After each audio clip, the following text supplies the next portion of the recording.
जी, मुल्तान भर में खुले मेन होल्स और गटरों के ढक्कन ने आवाम का जीना दोभर कर दिया है। इस टाइम मुल्तान हेड मोहम्मद वाला रोड के ऊपर मौजूद हूँ और यहाँ पे हाईवे के ऊपर एक गटर खुला हुआ है और यहाँ पे जो पानी है उसका बाहर निकल रहा है। यहाँ से गुजरती हुई जो ट्रैफिक है वो यहाँ से डिस्टर्ब हो रही है। एक तरफ कोथम कॉलेज है, दूसरी तरफ देखे तो मस्जिद है। यहाँ के जो रहने वाले इलाका मकीन है यहाँ से गुजर के जाते हैं, कपड़े भी खराब होते हैं। यहाँ से गुजरने वाली जो ट्रैफिक है वो भी डिस्टर्ब होती है। पानी उड़ के यहाँ पे जो स्टूडेंट्स हैं उनको भी डिस्टर्ब करता है। यहाँ के लोग मौजूद हैं, मेरे साथ से बात करते हैं। सर बताइएगा, कॉलेज के सामने ये ढक्कन जो है वो टूटा हुआ भी है, पानी निकल रहा है। प्रॉब्लम है कि किसी की जान जाने का खतरा है। ये ट्रैफिक इतनी फास्ट है, उनको ब्रेक लगाने का मौका नहीं मिलता। पिछले कुछ दिनों में जो है ना काफ़ी ज़्यादा एक्सीडेंट हो चुके हैं, लोग गिर रहे हैं, फैमिलीज गिर रही हैं, ख़ास तौर पे मोटरसाइकिल वाले जो है।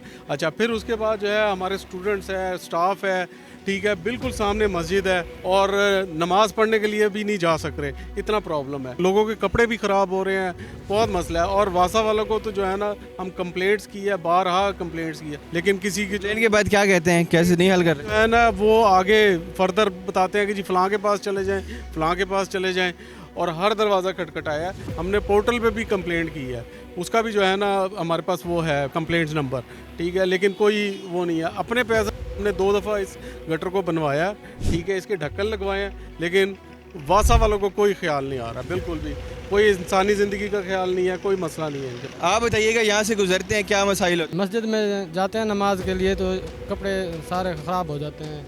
जैसे कोई गाड़ी गुजरती है यहाँ से तो बिल्कुल नापाक हो जाते हैं कपड़े। जी, इलाका मकीन और कोथम की जो एडमिनिस्ट्रेटर है वो भी इस चीज़ को देख रही है कि यहाँ पे इतने ज़्यादा मसाइल हो रहे हैं। मेरा कैमरामैन अगर आप इस चीज़ को दिखाए तो आप यहाँ से देख सकते हैं कि ये ढक्कन भी इसका बीच से टूटा हुआ है। जिस तरह से कराची में खुले मेन होल के अंदर बच्चे गिरे हैं, मुल्तान लोधरा के अंदर 2 दिन पहले वाक़या पेश आया है। वासा हुकाम है वो बिल्कुल ही गफलत में सोई हुई है और उसको कोई भी परवाह नहीं है कि मुल्तान के अंदर कहाँ से पानी लीक हो रहे हैं, कहाँ लोगों की ज़िंदगी दोभर हो रही है। यहाँ पे जो लोग हैं वो भी मसाइल का शिकार हैं। इंतज़ामिया से यही दरख्वास्त करें, इस मसले को जल्द से जल्द हल किया जाए और जहाँ से भी पानी की रवानगी इस गटर की मुतासिर है उसको खोला जाए और वासा हुकाम को ख्वाब गफलत से जगाया जाए।